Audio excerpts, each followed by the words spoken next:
Assalamualaikum warahmatullahi wabarakatuh dan salam sejahtera semua. So pada hari ini kita buka kelas kita, kelas talian secara online, Substance Abuse Counselling dengan umum kitab Al-Fatihah.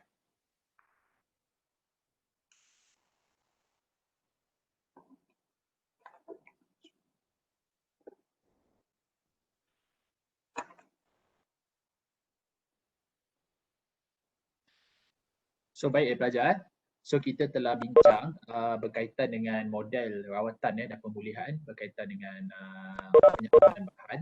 Sebab bila kita kita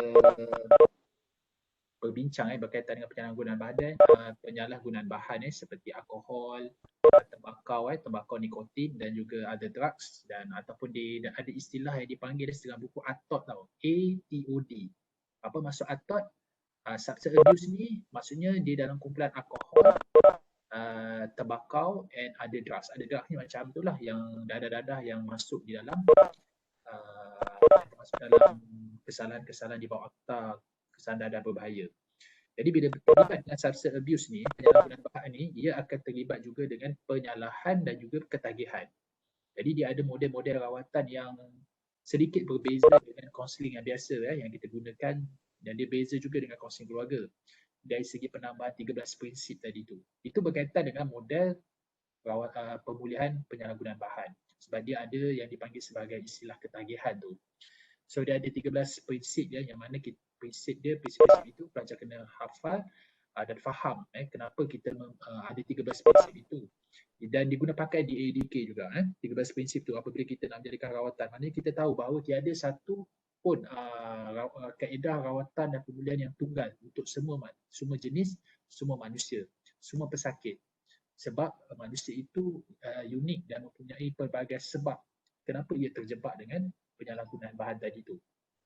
Banyak kita masuk juga Anonymous, Alcoholic Anonymous, AA. AA iaitu lebih kepada self-help group.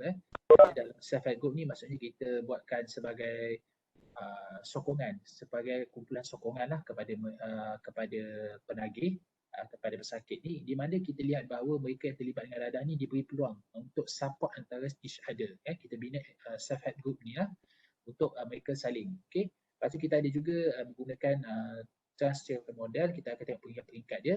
Kita ada model kaunseling individu dan model tindakan. So pada asasnya kita menggunakan pendekatan kaunseling yang sama, tetapi ada pertambahan dari segi kaedah dan pendekatan lah supaya ia sesuai dengan kaedah. Dan kita kena faham juga apabila kita bercakap berkaitan dengan recovery process. So proses pemulihan kepada penagih ini, dia tidak lari daripada relapse. So relapse ini juga adalah suatu yang dikatakan sebahagian daripada proses rawatan itu. Jadi relapse ni tinggi di kalangan mereka yang penagih sebab dia telah mempengaruhi sistem otak dan masuk ke dalam minda kita. Itu sebab kita boleh dengar perkataan craving tu. Craving ni maksudnya kan kita mengidam tau. So benda tu kita tahu seronok, jadi kita dah lama tapi kita mengidam. Macam contoh kita mengidam lah nak makan masakan ibu kita. Kan kita duduk jauh di UMT, kita duduk belajar di UMT, kita duduk di katakan kita berasal daripada Johor. Johor ni belah Melaka ni makanan dia pedas-pedas kan. Dia pedas-pedas.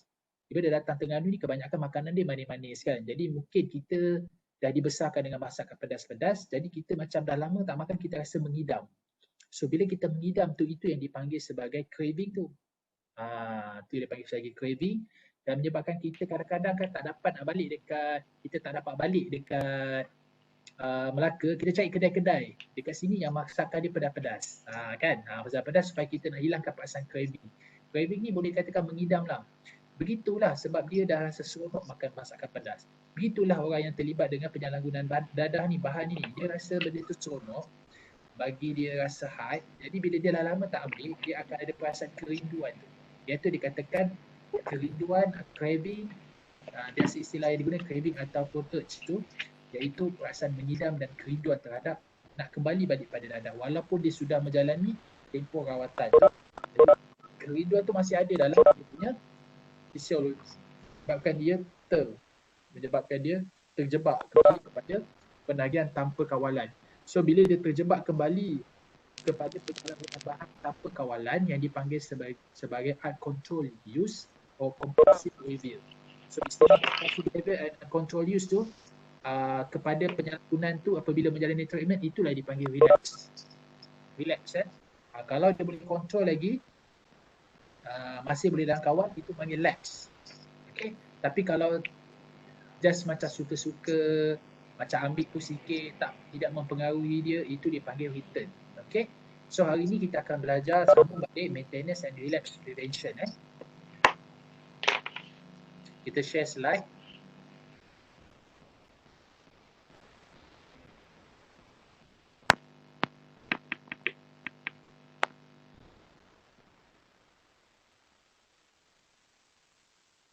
Okay, ni dia. So, kita dah belajar return, dia ada return, sleep and relapse. Jadi sleep ni ataupun lapse ni, ada setengah buku panggil lapse, atau ni kita terjatuh lah, tersandung sikit, tapi kita masih boleh kawal. Okay, kita masih boleh kawal. Dan kalau kita tak kawal dia, kita takut kita akan relapse. Relapse ni yang paling bahaya lah setelah kita menjalani recovery process ataupun proses kepulihan tadi tu. Maknanya sleep ni kita boleh anggap dia satu benda yang positif sebenarnya di dalam klien itu sendiri ataupun terapi yang nak membantu tu, sebab dilihat bahawa ini adalah satu, maksudnya ini adalah salah satu kaedah yang dia boleh belajar. It's a new process atau new learning. Bagaimana motivasi itu atau dia belajar teknik yang baru. So kalau lapse, apa yang tak kita boleh kata penambahbaikan untuk dia tidak lapse. Jadi kita jangan anggap lapse ni atau sleep ni jatuh kepada abstinence violation effect, AVE ni. Kalau dia tidak ada kesedaran itu, maka dia akan jatuh kepada relapse. Jadi sebelum dia relapse, biasanya dia sleep dulu ataupun lapse dulu. Okay, jadi masa lapse ni apa kita perlu buat? Dan klien, kita kena bagi tahu klien untuk dia terjatuh balik tu sebab dia banyak, sebab tu biasa. Tapi bila dia jatuh sleep ni, apa yang perlu kita tahu, bagi kesedaran itu perlu datang daripada dua pihak, iaitu kaunselor dan juga klien. Kita bagi tahu dia bahawa kita boleh belajar balik sesuatu yang baru, dan kita belajar daripada teknik baru. Kita bukan akan ada, okey ini teknik salah, kita tukar. Dan kita boleh kena pasti apakah trigger-trigger baru yang menyebabkan klien tu boleh sleep.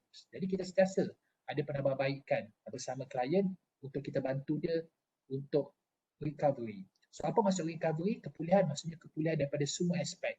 Dari segi fizikal, daripada mental, daripada emosi dan secara hidup. Maknanya dia ubah tabiat kita. Tabiat lama kepada tabiat baru. Kalau kita tak ambil dadah saja, itu kita panggil clean atau dry, kita clean.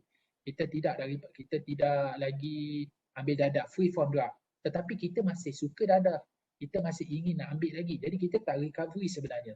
So recovery ni maksudnya adalah mengubah totally dalam sistem hidup kita. So ubah pemikiran kita, ubah perasaan kita, ubah tindakan kita. Jadi kita menjadi orang yang berbeza. Okay, itulah maksudnya recovery.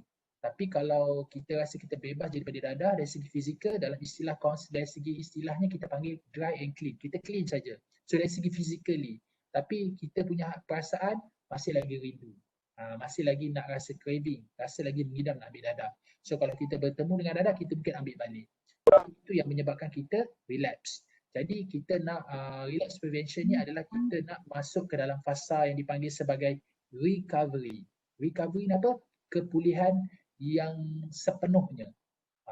Sistem hidup kita memang ubah totally. Okay. So kita tengok dalam relapse prevention model ni kita akan guna 3 model. Okay. Dan kita kena tahu terdapat banyak sebab-sebab kenapa manusia itu boleh relapse. Kita boleh kategorikan, pelajar boleh ambil salin nota sikit. Nota ringkas je lah. Kita boleh kategorikan faktor-faktor yang menyebabkan seseorang itu boleh relapse. Dia ada 5 faktor. 5 faktor. Yang pertama sekali faktor persekitaran lah. So faktor persekitaran ni kita boleh katakan ia terjebak ataupun terlibat dengan high risk situation yang dipanggil stressful event. High risk situation ni adalah satu yang menyebabkan dia terjebak dengan stressful event lah. Stressful event iaitu persekitaran yang stres, yang membuat dia stres, yang membuatkan dia rasa dia akan melahirkan emosi yang negatif, yang menyebabkan dia rasa tak boleh kontrol untuk mengambil dadah tu. Okey, yang kedua mungkin dia terlibat dengan dari segi environment tadi. Okey, cikgu sebut ada 5 faktor. Pertama faktor environmental iaitu persekitaran, yang kedua faktor behavioral, tingkah laku, ketiga kognitif, pemikiran, empat ada efektif, yang kelima adalah faktor interpersonal, interpersonal. So dalam environment kita boleh katakan tiga faktor utama yang menyebabkan seseorang itu terlibat dengan menyebabkan dia boleh relapse balik. Yang pertama tadi stressful event tadi itulah high risk situation. Ingat istilah ni high risk situation. So ada situasi yang katakan berisiko tinggi untuk seseorang penagih tu kembali balik menagih dadah ataupun pesakit lah. Dan kedua interpersonal konflik. Mungkin ada interpersonal konflik dengan rakan sekerja, keluarga, pasangan dia. Yang ketiga ada disebab negative emotion tadi itulah. Okay. Jadi dia boleh terlibat dengan persekitaran. Cikgu bagi contoh persekitaran Katakan seseorang itu dia seorang pemabuk lah, seorang kaki botol, kita orang Malaysia panggil apa? Kaki botol kan? Kaki botol. Kaki tunggang. Sama lah pemabuk Jadi apakah situasi yang menyebabkan environment dia yang menyebabkan dia mudah relax? Salah satunya apabila dia seorang pekerja di pub, di kelab malam atau di bar. Kan hari-hari dia berdepan dengan serve toddy dan arak tu kan, gasbird ke wine tu. Jadi kan tu trigger. Jadi faktor persekitaran juga boleh menyebabkan seseorang itu bila menjalani proses recovery kan ataupun treatment dia boleh relapse sebab persekitaran itu yang tidak membantu. Okey. Jadi dia terdedah. Okey. Itu pertama So yang kedua adalah faktor persekitaran tadi tu. Cikgu faktor persekitaran tadi. Yang kedua adalah faktor tingkah laku behavior.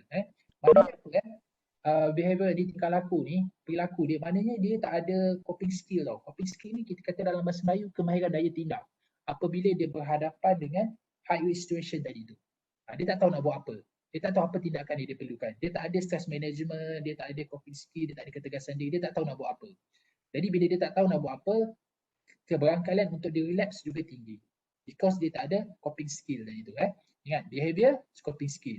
Kalau lack of coping skill, kurang dia kemahiran daya tindak, apabila berdepan dengan high risk situation, dia akan kembali relapse. Itu yang dikatakan dalam istilah behavioral tadi tu, tingkah laku. Dari segi kognitif, adalah persepsi seseorang itu terhadap pemulihan tu. Kalau dia rasa, aku rasa aku tak boleh nak berubah kan, bukan senang untuk aku berubah, dan persepsi dia begitu, dan ada pemikiran-pemikiran rasional. Yalah kalau aku tak ambil dadah ni, kalau aku tak ambil dadah ni, aku tak rasa orang tak akan aku tak akan jadi lebih, aku tak kuat dah, aku dah tak steady, aku jadi marah-marah. Jadi pemikiran-pemikiran yang begitu, persepsi-persepsi terhadap, biasanya persepsi yang negatif lah, terhadap proses kepulihan dan rawatan dan kepulihan itu menyebabkan seseorang itu mudah relapse. Itu pemikiran dan persepsi dia terhadap perubahan itu. Jadi kita kena ada satu pemikiran yang positif dan optimis terhadap perubahan itu. Kita kata, okay, ini adalah proses aku untuk aku kepulihan. Aku akan cuba sedaya upaya sesungguhnya aku mampu melakukan. So kalau lapse, tak apa, kita belajar. So pemikiran-pemikiran yang positif atau persepsi-persepsi yang bersangka baik terhadap pemulihan itu, terhadap sesuatu rawatan pemulihan itu akan membantu dia untuk tidak kembali. Tetapi kalau pemikiran dia lemah, ada irrational thinking, jadi mudah dia untuk relapse. Itu adalah faktor yang ketiga kan. So faktor yang keempat adalah emosi. So emosi emosi, apakah emosi yang biasa kepada orang yang terjebak dengan dadah ataupun penagih ni yang menyebabkan dia kembali kepada trigger ataupun untuk relapse. Dia ada istilah dia HALT, okay? HALT, HALT. Emosi pertama adalah yang dikatakan sebagai hungry, masa dia lapar.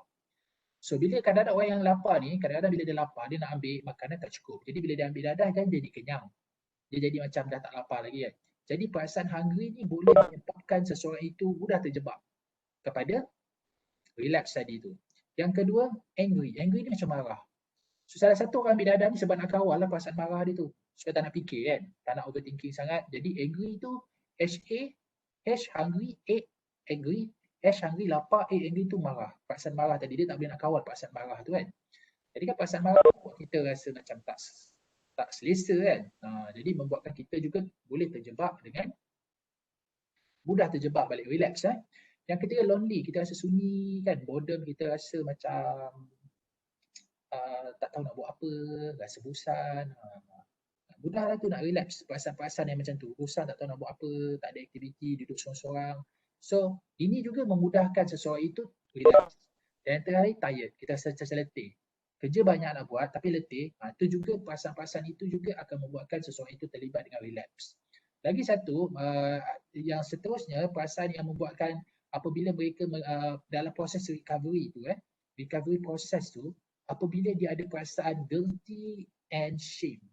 Dia rasa bersalah dan dia rasa malu, kan? Dia tak boleh nak kontrol tau. Bila berhadapan dengan orang tu, bila dia tengok orang, dia tengok muka mak dia rasa bersalah. Sebab dia pernah buat mak dia malu. Bila dia tengok diri dia kepada orang lain, dia rasa shame. Itu sebab pelajar. Sebab kalau dia kata who am I, dan what I did, who am I itu membuatkan dia rasa bersalah. Itu sebab kalau kita tengok dalam pendekatan Islam, dia ada satu ungkapan, dia melihat bahawa Allah itu tidak melihat di mana kita bermula, tetapi dia melihat kepada kita, di mana kita berakhir. So ayat ungkapan-ungkapan ini sebenarnya adalah satu motivasi kepada kita manusia untuk sentiasa nak memperbaiki diri. Sebab Islam itu sendiri, Allah itu tidak melihat di mana kita bermula. Dia akan tengok di mana kita berakhir. Kalau kita tengok banyak tokoh-tokoh Islam yang dulu dia teruk, contohnya macam Umar Al-Khattab. Hari ni dia boleh jadi khalifah, tapi sebelum jadi khalifah dia sangat teruk. Dia seorang peminum tu, dia seorang pemabuk, dia seorang yang suka mengambil arak. Tetapi apabila dia memasuki Islam, kita boleh tengok bahawa dia berubah, kan? Dan dia menjadi khalifah. Jadi kita tidak melihat zaman dia pada lepas dia, tapi melihat apa dia. Yang kedua, dalam Al-Quran dia ada mengatakan bahawa aku tidak melihat paras rupamu dan keturunanmu, tetapi aku melihat hati dan amalan kamu. Maksudnya who I did. Maknanya what I did. Maksudnya dia tak lihat who am I. Siapa diri kamu. Kalau kita lihat pada diri kita, kita akan rasa guilty, kita rasa bersalah dan rasa kita malu. Tapi what I did, apa yang saya dah lakukan. Maknanya hati dia kena bersih dan apa yang dilakukan. Jadi Allah melihat hati dan amalan kamu. Jadi jangan fikir perkara lalu. Apa nak rasa malu, apa jadi sekarang. Yang penting kita sentiasa progress untuk menjadi yang lebih baik. Kita buat amalan-amalan ataupun buat dalam apa-apa. Kalau kita tengok baru-baru ni Aming Spree, kalau kamu tengok ada masuk slide My Quran Time. Dia bagi tahu kita bahawa macam mana dia rasa sangat bersalah, sangat malu dan akhirnya dia duduk di penjara dan dia berazam untuk khatam Al-Quran dan hari ini dia boleh membaca Al-Quran dengan baik, dengan taranum sekali, dengan tujuh siqat, dengan zahaqah dia boleh mengaji dan itu dia dapat daripada amalan dia. Jadi dia rasa dia mulia, orang pandang dia mulia bukan sebab dahulu dia, sebab perubahan yang dilakukan. Jadi ini kita menjadikan sebagai pendorong motivasi kepada klien kita bahawa kita kena hindarkan perasaan bersalah dan juga menghindarkan perasaan segan itu sebab kita tak tengok di mana you bermula tapi kita nak tengok di mana you berakhir. So kita kena usaha lakukan pekerjaan-pekerjaan yang baik ataupun amalan-amalan yang baik yang boleh membawakan dia hilang perasaan itu.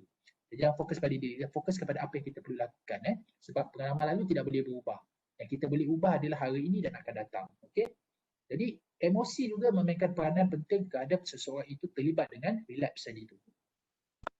Faktor yang terakhir adalah faktor yang kelima iaitu interpersonal conflict ataupun interpersonal lah. So interpersonal ni boleh berlaku dalam dua bentuk lah iaitu dia kurang daripada sokongan sosial dan juga keluarga lah.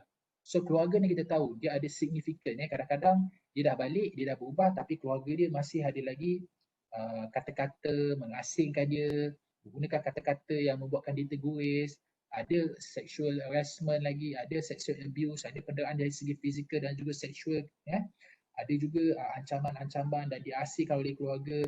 Jadi family factor juga, interpersonal juga, hubungan interpersonal juga menyebab salah satu juga yang boleh menyebabkan seorang itu kembali relapse.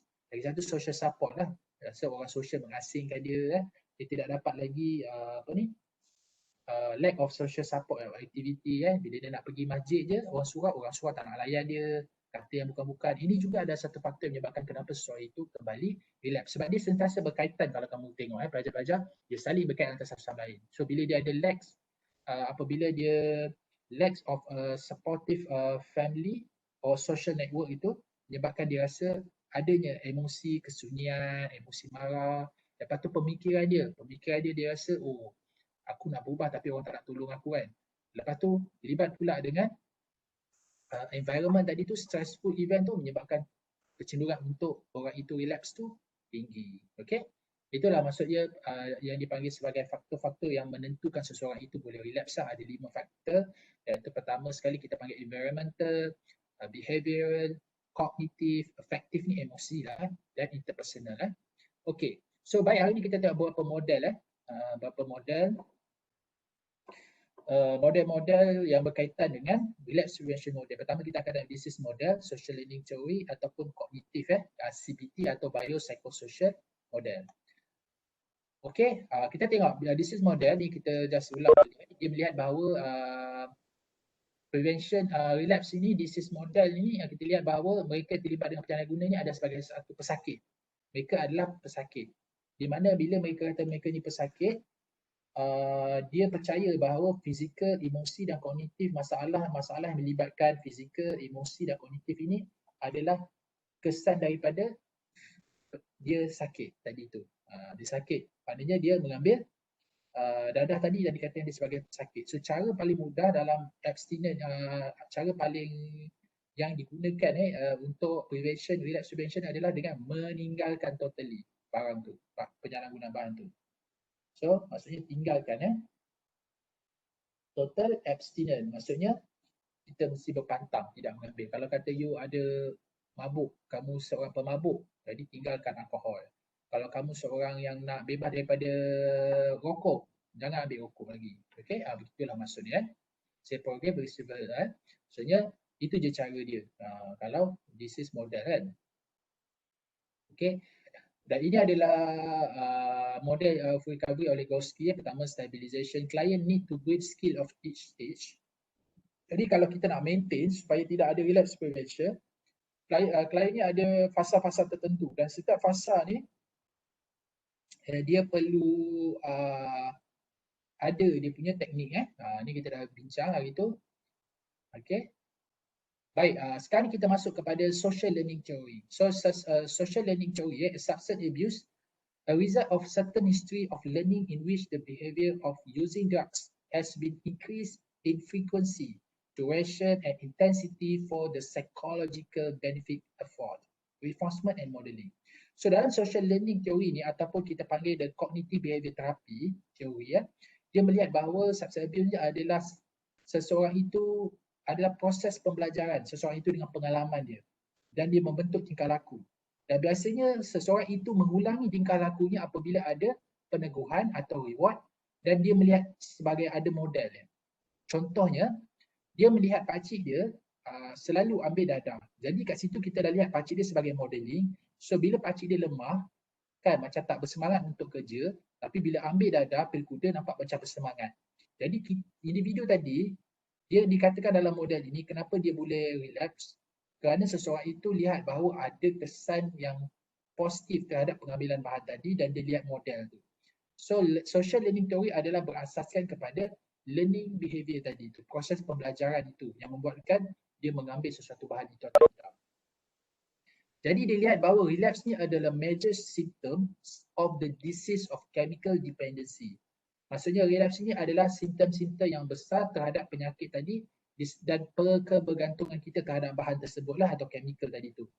Return to SU as a learning experience. Dia melihat bahawa kembali balik kepada substance abuse tadi tu adalah satu pengalaman pembelajaran. Jadi it's a response to environmental cue, high risk situation can be detected early, client can be treated given relapse prevention strategy. Maksudnya begini. So macam mana kita nak maintain dan relapse prevention kepada mereka yang terlibat di dalam rawatan. Kita kena faham dalam recovery process, relapse maintenance and relapse prevention ni adalah the parts of recovery tadi. Maksudnya untuk kekal dan relapse prevention ini adalah sebahagian daripada proses kepulihan tadi tu. Jadi social learning theory melihat apa tahu? Yang pertama, kan dia katakan bahawa social learning theory itu adalah manusia itu belajar daripada persekitaran. Jadi kita nak tahu bagaimana kita nak kekal supaya tidak kembali relapse. Jadi kita kena tahu apa high risk situation individu tu. dia berbeza pada setiap orang. High risk situation ni berbeza mengikut individu. Ada orang dia mungkin disebabkan social support, ada disebabkan family factor, ada disebabkan dia tak boleh berdepan dengan stressful event. Ada yang mungkin sebab dia rasa sunyi. Jadi kita kena faham high risk situation. Jadi kalau kita faham dia punya trigger tu ataupun high risk situation tu, kita dapat detect early awal tu, kita akan bagi given relapse prevention strategy tadi tu, ataupun dalam istilah counselling, dalam istilah CBT kita panggil coping skill tadi tu. Dan kita bagi dia coping skill awal-awal. Itu dia punya maksud dia. Maknanya begini. Stimulus ada internal tension, jobless, social dissatisfaction and emotional subject. Mula ada stimulus dia rangsangan dia. Lepas tu ada pula reinforcement, use drug alcoholic, tension reducing. Okay, macam mana mereka tetap boleh terlibat dengan relapse tadi, dia ada reinforcement tadi, peneguhan tadi. Maksudnya kalau dia guna dadah dengan alkohol, dia rasa hilang sikit tension. Bila dia berhadapan dengan satu situasi yang stressful, high risk situation tadi itulah, stressful event tadi. So bila dia ambil dadah, dia rasa okay. So lama-lama dia ambil, dia dah jadi habit tau. Okay, dah jadi habit dan dia eventually lead to use drug and avoid. Bila dia avoid, dia ada withdrawal symptom.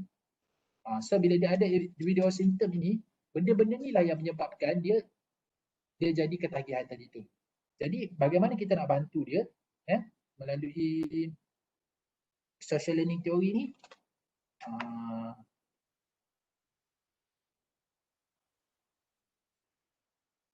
Macam ni kita nak bantu mereka yang terlibat dengan social learning tu, kita kena pasti apa high risk situation dia. Contohnya high risk situation di kat sini dia kata jobless, kan? Okey, kalau kat sini, kalau kat sini dia punya high risk situation dia jobless, social dissatisfaction, emotion upset. Ini adalah yang dipanggil sebagai high risk situation. Maknanya HRS dia ini, iaitu high risk situation dia. Lepas tu respon dia dah ambil dadah. Jadi kat sini lah kita tahu kat sini lah kita kena bagi yang ni kita kena bagi coping skill ni. Yang ni kita kena bagi coping skill kat sini supaya dia tidak ambil dadah. Itu daripada social learning theory. Okey, kalau kita lihat daripada penyelesaian dari segi biopsychosocial, kita lihat daripada biologi kita lihat daripada banyak faktor lah. Kita tengok daripada faktor biologi. Okey. Kita lihat dari segi psychological, belief and expectancy about substance abuse, especially its coping skills, social, negative life event, social economy dan should be assessed historical, psychological and social factor. Maknanya dalam biopsychosocial model ni kita lihat kepada biologi, psychological and social tu daripada 3 aspek tu lah. Okey. So kat sini kita tengok apa dah faktor yang associate the relapse tadi tu. Understanding the determinant of relapse will enable to client to prevent the distrust return to substance. Ada berapa Pertama kita tengok high risk situation tadi, cognitive risk factor, lifestyle risk and the relapse change. Ini adalah faktor-faktor yang menentu kepada seseorang itu boleh terlibat dengan relapse tadi tu Macam cikgu cakap tadilah. Satu faktor persitaran boleh menyebabkan faktor tadi tu.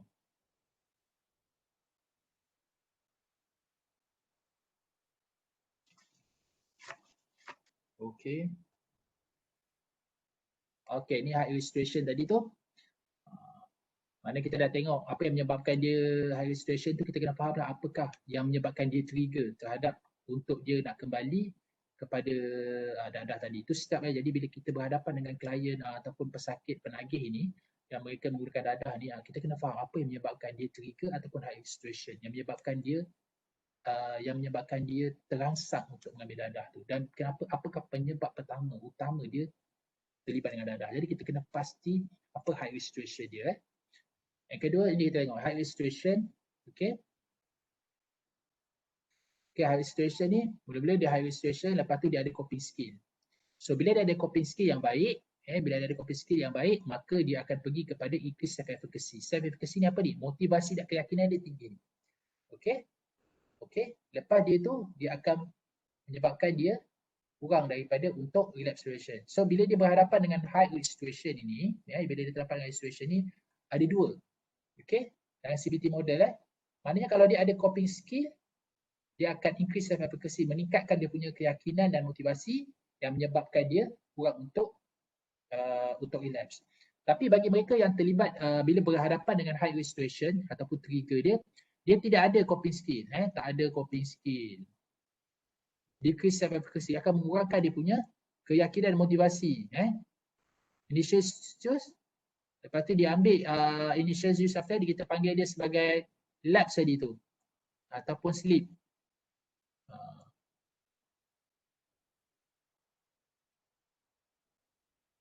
Dia tak relapse lagi tapi dia lapse Okay, lap ataupun sleep. Jadi positif akan expectancy for the illustrate for substance positive outcome expectancy. Maksudnya dia dah kurang keyakinan tapi dia punya expectation apa tu jangkaan dia terhadap bahan yang dia nak ambil itu tinggi, positif. Jadi akan membuat dia lapse tadi tu. Dan bila lapse ni dia akan masuk kepada abstinence violation effect. Maksudnya dissonant, conflict and self-attribution, guilt and perceived loss of control. And then increase the probability of relapse. Maksudnya dia akan terlibat dengan relapse tadinya. Okay. Tak ada coping skill, mengurangkan dia punya keyakinan dan motivasi, melibatkan dia terjebak, lepas tu dia rasa bersalah, dia rasa alam-alam menyelup perkasam, dia alah sampai ke pangkal lengan, jadi dia akan relapse kan. Buat apa aku nak buat tapi aku sendiri tak boleh nak kawal. Pemikiran dia itu abstinence to evaluation effect tadi tu. Abstinence ni maksudnya kesan pelanggaran terhadap peraturan larang tu menyebabkan dia relapse. Okay, itu dia maksud dia. So cognitive risk factor, ini faktor kedua menyebabkan seseorang itu kenapa dia terjebak boleh relapse. Dia kata adalah berkaitan dengan pemikiran yang negatif dan unhealthy attitude lead to increased relapse. So pemikiran-pemikiran yang yang tidak rasional, pemikiran yang negatif menyebabkan seseorang itu terlibat dengan dadah tadi itulah, terbalik-balik kepada penagihan dan penggunaan bahan tadi. Ini ada cognitive risk factor. Yang ketiga disebabkan lifestyle tadi, client failure to make necessary lifestyle change. Okay, tadi environment tadi itulah, dia tak boleh nak dia tak boleh nak lifestyle tu dia macam biasa, nak berubah tapi lifestyle tu tak nak berubah. Contoh kalau katakan kita lifestyle yang tak nak berubah ni macam tak nak kerja lah kan, nak kerja mudah kan, dapat duit mudah tak nak kerja. Jadi pun menyebabkan kita rasa kita ambil mengedar dadah balik, daripada yang sama kita juga menagih dadah. Ni lifestyle ni kena berubah kena berubah. And then ni adalah the change, relapse of change Okay, kenapa seseorang itu boleh berubah ambil dadah ni? Inilah pertama onset of stress, mula dengan stress tadi, activation to mood feeling negative, overreaction stress leading to precaution to escalating of problem masalah makin bertambah. Denial, the problem of failure to utilize one existing support system dia tak nak dapatkan support system ataupun masyarakat memikirkan dia. Jadi problem tu jadi snowball. Snowball tu maksudnya lebih besar kan. Snowball tu bola salji tu kalau dia berguling makin lama makin besar. Jadi dah lah tak dapat support system. Ada stres. Lepas tu ditambah pula dengan pemikiran dan perasaan yang negatif. Lepas tu dia overreact stress tu leading progression escalate problem. Problem tu makin besar. Kita tak nak dapatkan support system. Jadi masalah tu akan jadi besar. Jadi feel totally incapable of doing anything about it. Maksudnya dia dah tak rasa dah tak boleh nak kawal dah masalah tu. Sebab masalah semakin besar. Jadi dia berhadapan dengan high risk situation. So high risk situation dia semakin membesar. High risk situation dia semakin membesar. Maksudnya dia berhadapan dengan situasi yang lebih besar. Stress increase. Frustration, distress, embarrassment, hopeless, trigger obsessive thought about using drug. So dah tak ada benda lain dah. Dia nampak dadah je lah. Dia nampak dadah saja yang boleh bantu dia. And then irresistible craving. Dia rasa tak boleh nak kawal perasaan mengidam dia. Urge lead to patient to obtain and use drug. The relapse change is complete. Maknanya patient tu dah rasa urge, dia ingin rasa dah macam tak boleh nak kawal. Dia rasa mengidam. Akhirnya dia pergi cari dadah tu. Akhirnya bila dia ambil dadah, dia rasa hilang stres dia.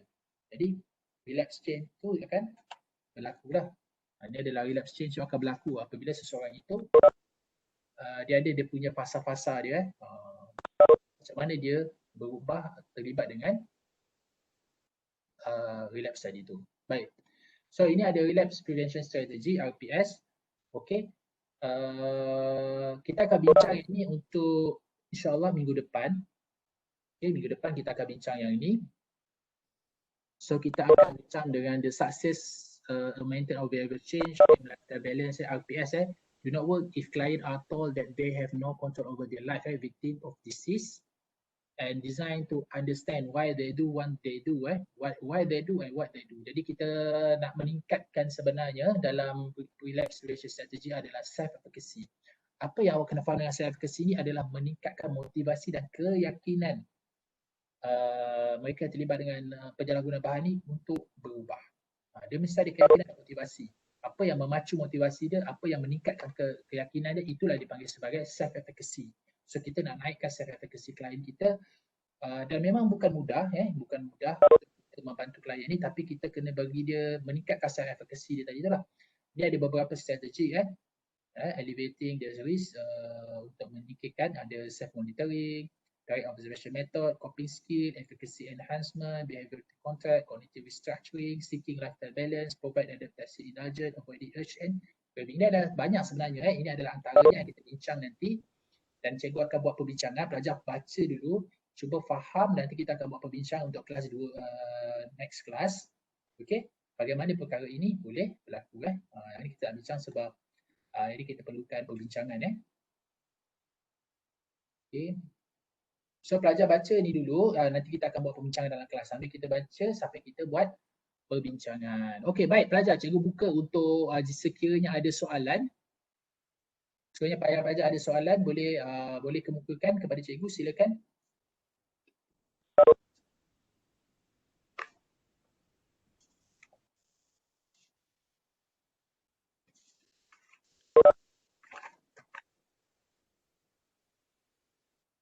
Silakan pelajar jika ada.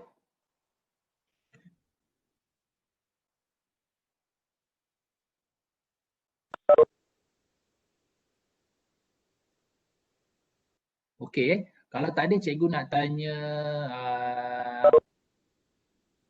Nur Sajidah. Nur Sajidah ada? Ada di talian?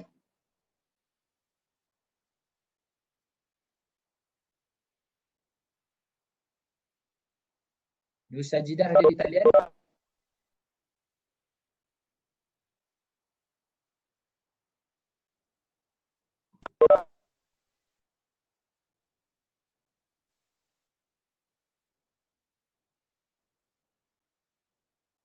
Ada?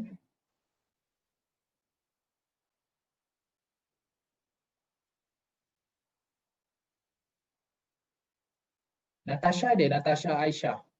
Natasha?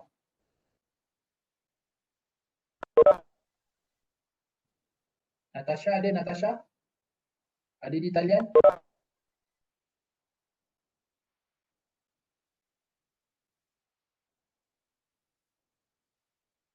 Tak ada Natasha.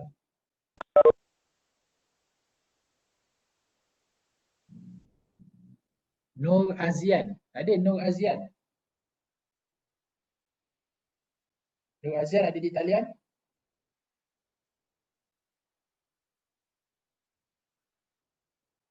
Oh tak ada. Kita ke mana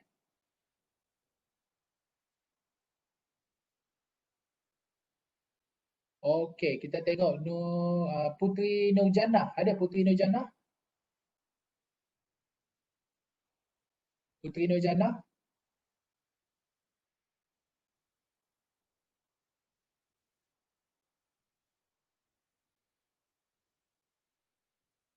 Putri Nur Jannah tak ada. Sorry, lupa buka mic. Okey. Ada. Okey, Putri Nur Jannah.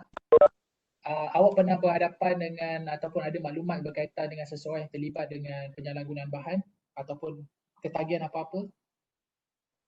Pernah. Okey, berkaitan dengan apa? Boleh cerita sikit? Saya tak sure apa yang dia ambil, tapi apa yang saya tahu, dia ambil untuk mendapatkan tenaga dan dia tak tidur untuk bawa kereta. Okey. Okey, kalau cikgu boleh tahu, awak pernah tanya tak apa yang menyebabkan sebab dia mengambil tu? Apakah situasi yang dia terlibat tu menyebabkan dia ambil dadah tu, bahan tu? Dia kerja keras, kerja banyak yang tak boleh tidur. Dan dalam masa yang sama dia kena driving jauh. Jadi dia tak mengakulah kata yang dia ambil, tapi tingkah laku dia yang mata merah, dia tak tidur. Dia driving secara laju. Boleh tahulah yang dia ambil. Maknanya kita nampak yang individu yang mengambil ni disebab dia terlibat dengan environment factor lah ni, saya cikgu rasa So persekitaran kerja dia tu menyebabkan dia terpaksa berjaga malam, terpaksa bekerja dengan lebih masa. Jadi dia mengambil kalau kalau kalau boleh tahu dia ambil dadah jenis apa? Ais rasanya. Islah syabu kan. Jadi dia ambil untuk menambah tenaga lah. So awak nampak perubahan tu dari segi mata dia yang merah macam tu kan. Ya, lepas tu bila dia tidur macam berpanjangan lah. Maknanya kalau kita kenal pasti individu ni adalah dia punya sebab dia mengambil dadah tu adalah disebabkan persekitaran kerja dia. Itu maksudnya environment lah. Awak rasa kalau menggunakan relapse prevention ni, apakah kaedah yang paling sesuai untuk dia berhenti daripada mengambil dadah tersebut?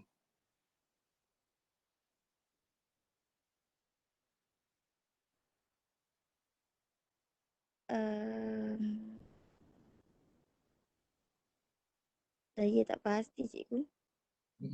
Katakanlah katakan kalau kita tahu dia punya height restriction tu ataupun faktor dia mengambil bahan tu adalah disebabkan persekitaran kerja dia kan. Jadi awak rasa apakah kaedah pencegahan yang paling sesuai untuk dia tak ambil benda tu? Pencegahan yang sesuai.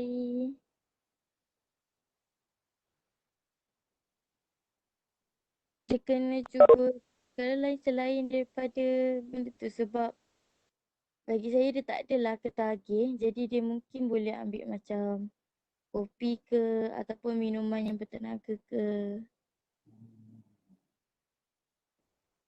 Salah satu cara dia lah. So dia ambil kopi ataupun ambil benda bertenaga untuk dia panggil ni dia panggil harm reduction tau. Yang mana kalau kita ambil dadah kan lebih bahaya. Jadi harm reduction kita ambil kopi atau air bertenaga tu ada risiko. Contohnya kalau kita ambil air tenaga ni, di kandungan gula dia banyak.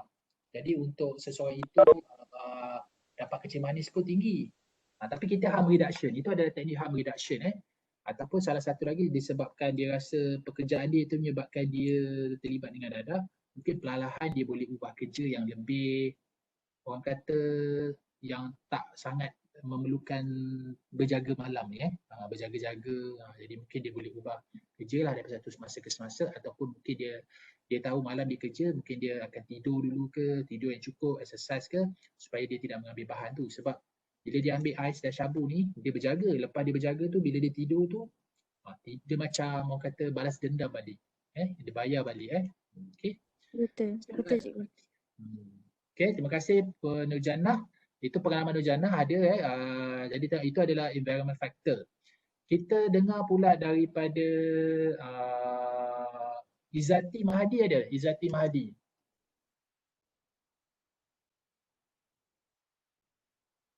Izzati Mahdi ada di talian? Okey, tak dapat sambutan. Kita dengar daripada Fatin Malisa. Fatin Malisa ada Fatin Malisa?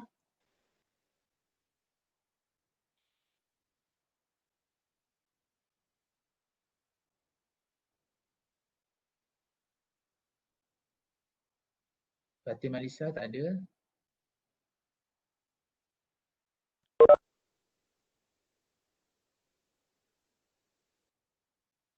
Saya cikgu. Okey, Fatin Malisa kan? Betul ke Fatin Malisa? Betul. Fatin, boleh dengar ke suara cikgu? Boleh, boleh. Okey, Fatin. Fatin pernah ada pengalaman bersama mereka yang terlibat dengan penyalahgunaan bahan?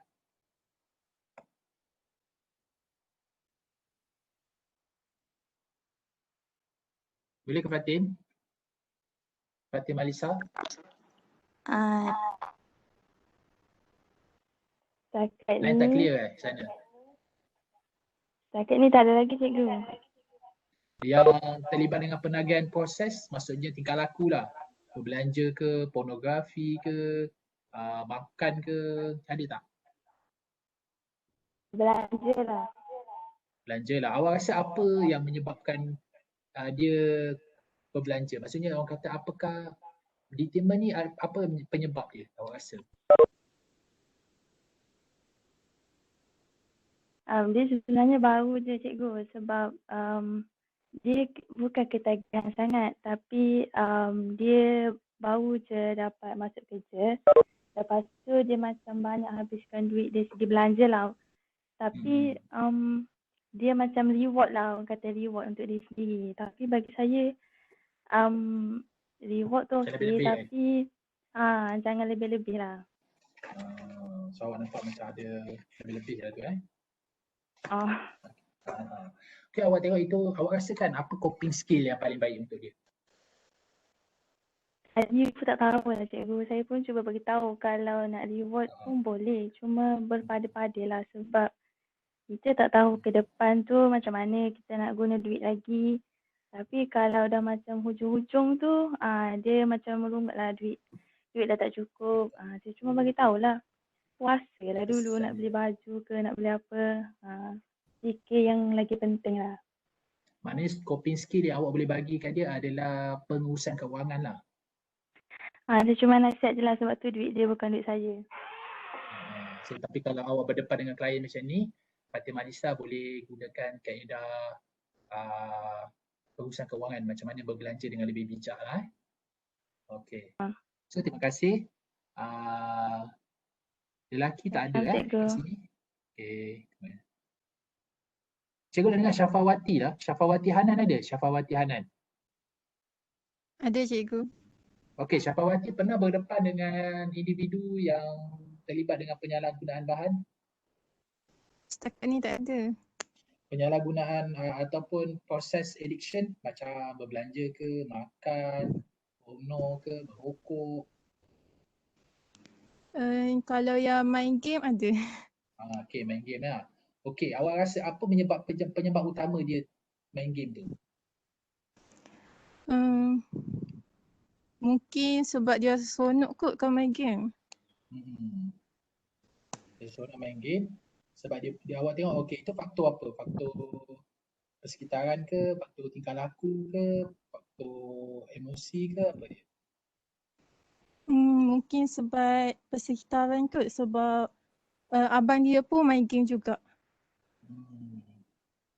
Jadi faktor persekitaran, maksudnya dia tidak ada kerja nak buat. Jadi dia rasa game tu seronok jadi dia teruskan main game lah. Sebab dia start pun selepas PKP. Oh, masa PKP dia tak ada buat apa kan? Bosan kan? Dia ada itu kita panggil faktor emosi tau. Faktor emosi maknanya dia boredom, dia bosan. Jadi dia nak memenuhi dia punya kebosanan tu, jadi dia kembali bermain game. Awak tengok bila dia main game tu apa kesan buruk pada dia? Macam dia tak spend mana masa dengan family dia. Okay. Dia banyak buat diri dia sendiri lah layan emosi dia seorang-seorang kan. Baik Syafawati kalau lah kamu rasa apa yang terbaik untuk dia coping skill dia yang dia boleh gunakan? Mungkin dia boleh keluar dengan kawan-kawan dia ke kat kawasan rumah kawan dia saja sebab sekarang kan musim PKP. Mungkin dia boleh pergi bermain catur ke kat rumah kawan dia. Maksudnya macam tak spend sangat masa untuk bermain game lah. So awak tengok kalau dia main game tu dia macam seorang-seorang apa kita panggil kalau seorang apa dia macam dengan dunia dia sendirilah Entah sebab dia main game secara online kiranya macam dia ada kawan online. Yang tak baik awak nampak macam mana? Apa yang faktor yang awak nampak kesan yang buruk terhadap orang yang main game ni? Daripada apa saya nampak lah. Pengurusan masa dia tu jadi macam dia lebih banyak ke game lah. Macam kalau waktu makan pun macam terganggu macam entahlah. Macam tu dia lebih spend masa kepada game. Macam Oh. malam-malam pun macam waktu tidur dia macam lebih spend masa dia untuk main game. Nampak macam tak sihat benda tu kan? Okey, terima kasih Syafawati. Maknanya kalau kamu tengok coping skill dia adalah dia lebih beriadah lah, jumpa kawan-kawan secara aktiviti lah supaya nak hilangkan kebosanan dia kan. Pertama kita kena kenal pasti apakah yang determine faktor dia terlibat dengan peragian tu. Macam yang tadi dia cakap ni, dia main tu sebab mungkin dia bosan, sebab masa tempoh PKP dan akhirnya dia jadi seronok. Kan dia dapat misi dan akhirnya dia menjadi benda tu sebagai dah seronok, benda tu jadi macam addict pula kan. Tagih pula nak main sampai waktu tidur pun nak main. Jadi cara dia adalah yang boleh dilakukan oleh sahabat kita ni, kita suruh dia beraktiviti lah supaya bila dia aktiviti mungkin dia penat, malam dia boleh tidur. Okey, kita berhenti dulu setakat ini. Dengan masa yang ada ni, boleh ada apa-apa soalan tak? Untuk apa-apa? Untuk assignment ke ataupun untuk apa-apa lah soalan yang berkaitan dengan tajuk kita hari ni, silakan kalau ada. Cikgu, saya nak tanya. Ya, sila. Macam mana pengedar dadah ni boleh dapat stok dadah dengan senang sangat, macam setiap hari ada je stok dia. Ada kilang dadah ke yang kita tak tahu? Kalau nak jawab soalan ni, pertama sekali modus operandi mereka yang terlibat dengan dadah ni mereka sangat licik sangat licik. Jadi mereka menggunakan pelbagai pendekatan. Sebab apa tahu? Mereka ni terlibat dengan dadah ni mereka licik. Satu, mereka berani ambil risiko sebab mereka dapat untung yang besar. Dan kadang-kadang kita dapat tangkap tu ikan bilis je. Tapi yang dia punya jerung tu kita tak dapat. Yang jerung ni kaya sebab antara perniagaan yang menguntungkan ni pertama adalah senjata, yang kedua adalah dadah dan mereka ada duit. Yang kedua bergantung kepada yang dipanggil sebagai integriti di kalangan pejabat awam lah, macam tengok integriti. Sebab kalau kita tak ada integriti, kita akan mudah kabur dengan duit sebab mereka memang labur dengan duit. Kadang-kadang mereka lepas ni mungkin ada penguatkuasaan, mereka lapor kat polis, lepas tu polis pun tunjuk kan ada tangkapan-tangkapan berlaku, tapi di belakang tu kita tak tahu. Jadi ada dua faktor yang menyebabkan cikgu lihat kenapa benda ni susah untuk dikawal. Yang pertama sekali yang cikgu lihat adalah integriti di kalangan pejabat awam. Yang kedua adalah mereka menggunakan pelbagai pendekatan yang sangat licik. Sangat licik dalam pelbagai kaedah dia orang gunakan. Modus operandi mereka sangat pelbagai dan pelbagai sudut. Jadi mereka sanggup mengambil risiko kerana perniagaan ini adalah perniagaan yang menguntungkan. Okey, itu pandangan cikgu lah. Okey. Terima kasih cikgu. Okey, sama. Ada lagi soalan? Silakan.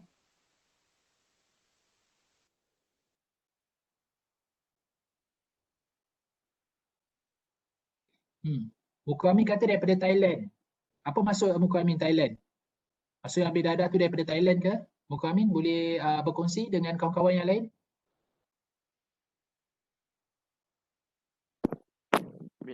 Apa yang saya tahu kalau dadah ni dia banyak pengegahan bila masuk Thailand. Lepas tu kadang-kadang dia ada produce dekat Thailand lepas tu masuk ke Malaysia.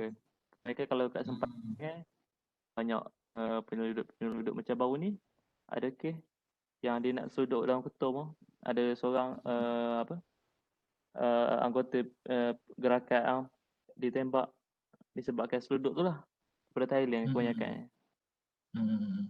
Sebab Thailand mungkin penguatkuasaan dia longgar ke, tak pastilah. Sebab kadang-kadang ada yang menyebabkan dadah ni dekat Thailand ni dia sebab satu industri tau. Macam industri pornografi, dia dah jadi satu industri tau.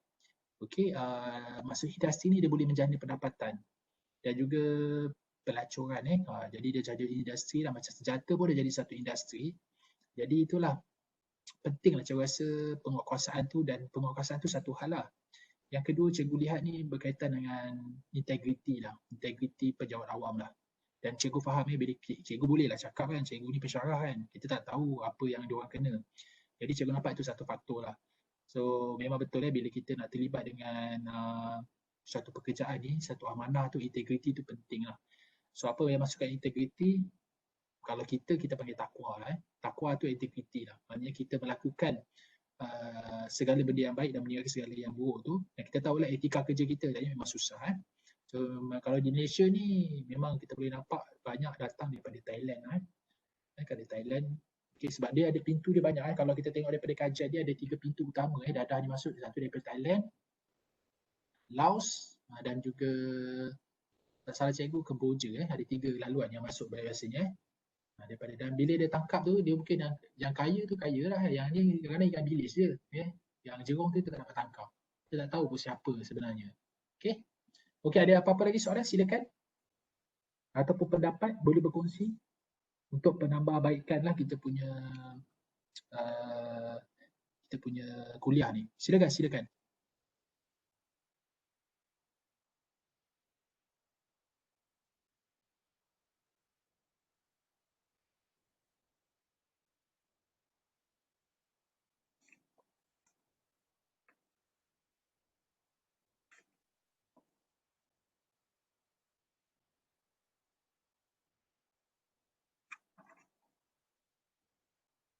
Okay. So kalau tak ada, so kita berhenti dulu setakat ni. So kita akan sambung insyaAllah minggu depan, hari Ahad. Mari kita tundakan dengan tasbih kifayah dan surat Tu'as.